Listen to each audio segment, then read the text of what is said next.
देखो, ईश्वर, अल्लाह, गॉड, वाहेगुरु, यहोवा, ये अंधविश्वास की जड़ है।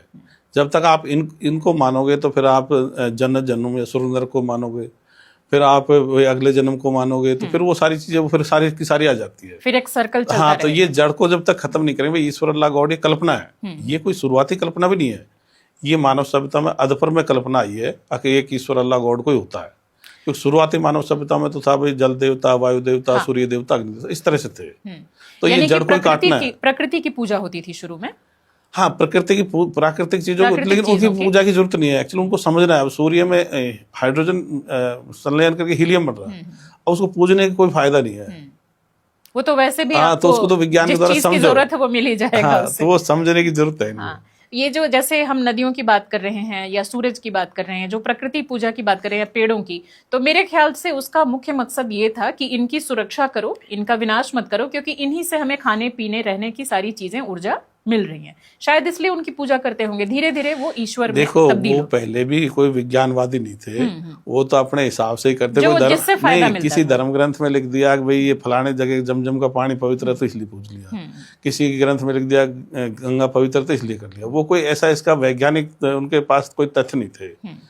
और फिर पूजने से तो कोई फर्क भी नहीं पड़ता। पेड़ को पूजो, पेड़ क्या समझे भाई मेरी पूजा हो रखी है, नदी क्या समझे इस बात को।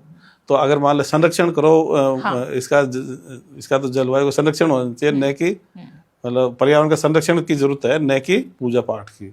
तो इसमें लेकिन एक सवाल लोग अक्सर उठाते हैं, जो भी एथीस्ट या जो एग्नोस्टिक होते हैं, उनसे जो थीस्ट लोग होते हैं वो सवाल पूछते हैं कि तो क्या हर मंदिर, मस्जिद, गुरुद्वारा, चर्च जाने वाला व्यक्ति अंधविश्वासी है?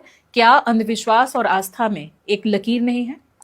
हाँ, बिल्कुल। हर मंदिर, मस्जिद, चर्च, गुरुद्वारा, मठ में जाने, सिनेगोग में जाने वाला व्यक्ति अंधविश्वासी है, और मतलब उसमें उनको जाने की कोई जरूरत नहीं है। तो आस्था और अंधविश्वास की लकीर आखिर कैसे खींची जाए? एक ही बात है, अगर धार्मिक चीजों में जो आस्था करा है वो अंधविश्वास ही है।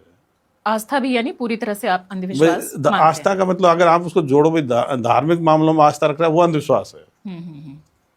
तो क्या आपकी इस आइडियोलॉजी से लोग आपको एंटी रिलीजन या एक्सट्रीमिस्ट जो हैं ये सब नहीं बोलते? कुछ बोलते हैं, 10-5% लोग नेगेटिव कमेंट्स करते हैं, कुछ तो गाली भी देते हैं, कुछ ऐसे भी करते हैं, लेकिन मैं उनका ज्यादा सोशल मीडिया पर, हाँ, पर मैं उनका इतना बुरा नहीं मानता, क्योंकि मुझे बहुत बुरा लगता है तो किसी को डिलीट कर देता हूँ, ब्लॉक कर देता हूँ, पर मैं अपने स्तर नहीं गिराता हूँ। नहीं, वैसे भी आप जिस पद पर हैं, आईजी के पद पर हैं आप, तो आपसे लोग डरते होंगे, तो आपके फ्रंट पे आकर के तो बोलने की हिम्मत नहीं रखेंगे। सोशल मीडिया पर चूंकि किसी का कोई चेहरा नहीं होता, अलग अलग नामों से लोग फेक नेम से भी आईडी बना लेते हैं, तो उसका इस्तेमाल करके भले आपको कुछ बोल दे तो भी डरते होंगे, मुझे लगता है। मैं कभी ऐसा इसका यूज नहीं करता पद का इस मामले में। सोशल मीडिया पे मतलब मैं वर्दी में तो इसलिए मैं देता हूँ ताकि जनता में चीज ज्यादा मतलब जनता ज्यादा तक पहुंचे, ज्यादातर जनता तक पहुंचे।